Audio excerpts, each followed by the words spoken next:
j'ai relevé une opposition entre vos deux ouvrages, plus d'une d'ailleurs, mais enfin, une particulièrement. Vous parlez donc de la révolution libérale, et dès les premières pages... Elle reste à faire. Oui, dès les premières pages, là, au contraire, vous et les gens qui écrivent, vous parlez de mystification libérale et de comédie libérale. Mais absolument. Absolument. Et voyez-vous, je veux, d'un seul coup, dire à M. Malo que quand il dit c'est un ouvrage généreux, c'est un ouvrage utopiste, et que nous n'avons pas à nous plaindre des libertés, d'abord une première observation. Les libertés, quand il s'agit de vous, Bernard Pivot, de moi aussi, eh bien, c'est aisé. Parce que nous sommes dans cette société des personnes qui ont leur place. Vous savez, la mesure des libertés, ça se prend au regard des plus défavorisés d'une société, pas des plus favorisés.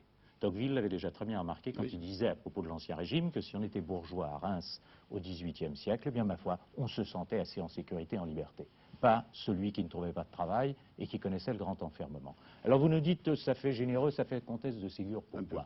Eh bien, je vais vous le dire, parce que dans la partie qui s'appelle Nous tous, nous reprenons, nous, en compte les déshérités. Et très simplement, parce que dans notre société, Monsieur Malo, il y a un modèle. C'est l'adulte installé, respectable, producteur et peut-être directeur de quelque chose.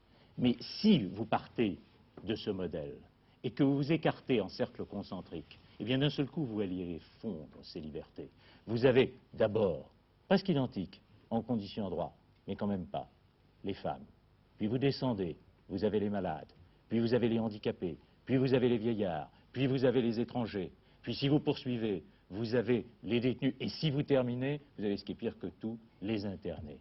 Et alors ceux-là, nous les prenons en compte, c'est vrai. Et nous disons, c'est nous tous, c'est nous autres. Alors vous appelez ça généreux, vous appelez ça comtesse de Ségur, moi j'appelle ça simplement... Vous n'êtes pas les seuls à les prendre en compte. Simplement la première exigence des libertés. Les libertés, on prend leurs mesures, je le dis encore une fois, au regard des plus défavorisés. Alors, en ce qui concerne la Révolution, moi on m'a toujours appris, je reviens à des données élémentaires, Monsieur Malo, que la Révolution, ça consistait à faire passer ce qui était dessous, dessus. Vous, ça consiste à revenir en arrière.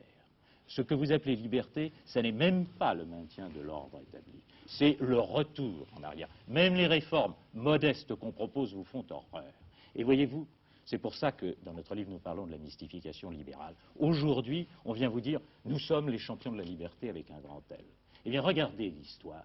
La liberté avec un grand L. En réalité, les libertés dont se targuent aujourd'hui les champions de la liberté, elles ont toujours été arrachées dans l'histoire à ceux qui aujourd'hui seraient les défenseurs de la liberté.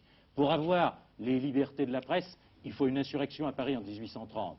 Pour passer du suffrage censitaire au suffrage universel, il faut une révolution en 1848.